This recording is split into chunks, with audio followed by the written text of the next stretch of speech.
दोस्तों, ये बात गौर करने वाली है कि किसी जमाने में भारत की सरजमी पर एक कंपनी का राज हुआ करता था। उस जमाने में भारत के लोग इसे कंपनी बहादुर के नाम से जानते, लेकिन रियलिटी में इसका नाम था ब्रिटिश ईस्ट इंडिया कंपनी। इस कंपनी के बारे में कौन नहीं जानता। एक वक्त था जब यह कंपनी सारी दुनिया में अपनी हुकूमत कायम कर चुकी थी। किसी देश में ट्रेडर यानी व्यापारी बनकर जाना और बाद में वहां की सारी सत्ता को अपने हाथ में लेना, यही इस कंपनी का मुख्य उद्देश्य था। ब्रिटिश ईस्ट इंडिया कंपनी की भारत में साम्राज्यवादी रवैये की शुरुआत होती है साल 1757 से। हालांकि इस कंपनी की स्थापना साल 1600 ईस्वी में ब्रिटेन में हुई थी।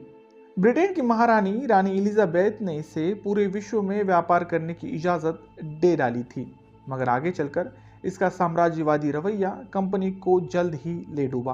कहते हैं कि भारत में इस कंपनी के पास लगभग 2.5 लाख से भी ज्यादा फौज थी, जिसके बलबूते पर उन्होंने भारत पर कई सालों तक राज किया।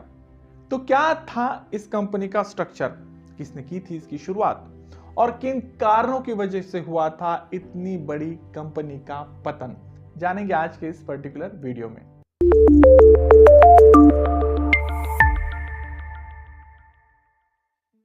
दोस्तों, 16वीं शताब्दी के आखिरी दौर में दुनिया के कुल उत्पादन का 1/4 हिस्सा भारत में पैदा होता था।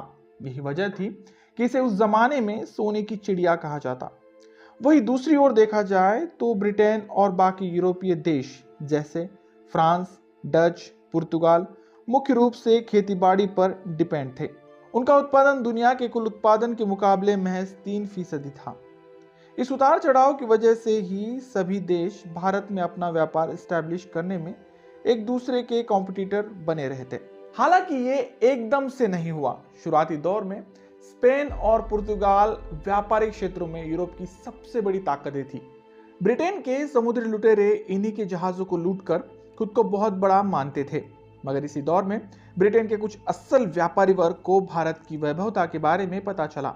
यही से शुरू होती है उस कंपनी की कहानी जिसे ब्रिटिश ईस्ट इंडिया कंपनी के नाम से जाना जाता है।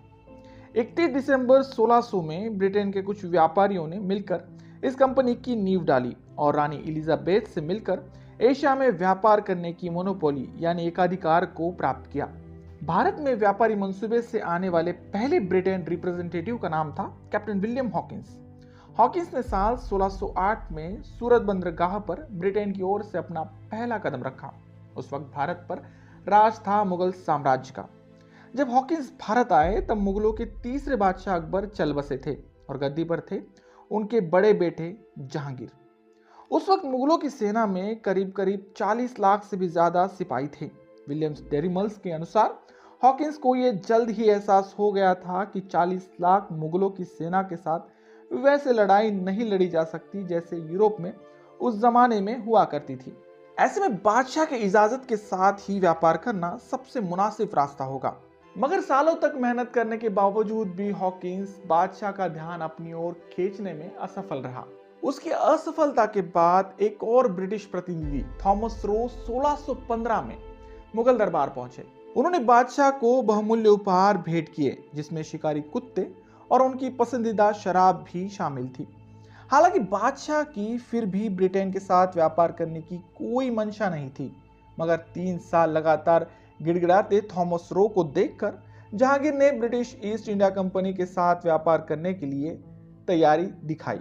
यही से शुरू होती है ब्रिटिश ईस्ट इंडिया की भारत में की जर्नी। आगे चलकर देश में मुगल सल्तनत जैसे जैसे कम होने लगी, बाकी रियासतें अपना सर उठाने लगी, जिसमें सबसे अहम थी बंगाल की रियासत। बंगाल के नवाब मुर्शिद कुली खान ने साल 1717 में बंगाल को एक इंडिपेंडेंट राष्ट्र घोषित कर दिया था। ऐसे में ब्रिटिश ईस्ट इंडिया कंपनी को मुगलों द्वारा व्यापार में जो सहूलियतें मिल रही थी, बंगाल के इंडिपेंडेंट होने की वजह से मिलना बंद हो गई। ये सुविधा थी बिना किसी टैक्स के भारत में व्यापार करना। ऐसे में कंपनी ने बंगाल के नवाब का कड़ा विरोध करना शुरू कर दिया। नवाब मुर्शिद कुली खां के बाद शासन आया नवाब सिराजुद्दौला का। सिराजुद्दौला ने भी पिछले नवाब की तरह ही कंपनी पर अपना तंज कसना चाहा। ऐसे में अब कंपनी को जरूरत थी किसी ठोस नतीजे की। कंपनी के एक अधिकारी रॉबर्ट क्लाइव ने नवाब के सबसे करीबी सेनापति मीर जाफर को अपनी तरफ कर लिया था। नवाब बनने का लालच देकर। इस काम का मकसद था मीर जाफर की मदद से नवाब सिराजुद्दौला को मारकर एक कठपुतली नवाब के जरिए कंपनी का कारोबार चलाना। इसी मंसूबे के साथ 23 जून 1757 को प्लासी के मैदान में कंपनी और नवाब की सेनाओं के बीच युद्ध हुआ। इस युद्ध में मीर जाफर के हाथों नवाब सिराजुद्दौला मारे जाते हैं और कंपनी का भारत पर आधिपत्य स्थापित होता है। यह पहली बार था कि भारत की सरजमी पर ब्रिटिश ईस्ट इंडिया कंपनी के हाथों किसी नवाब की जान चली गई थी। प्लासी की लड़ाई के बाद कंपनी ने वित्त और राजस्व की प्रणाली की सहायता से भारत के साथ व्यापार पर एकाधिकार स्थापन किया। अगस्त 1765 में कंपनी ने मुगल बादशाह शाह आलम को हराकर एक तरह से सारे भारत पर अपना शिकंजा कस लिया था।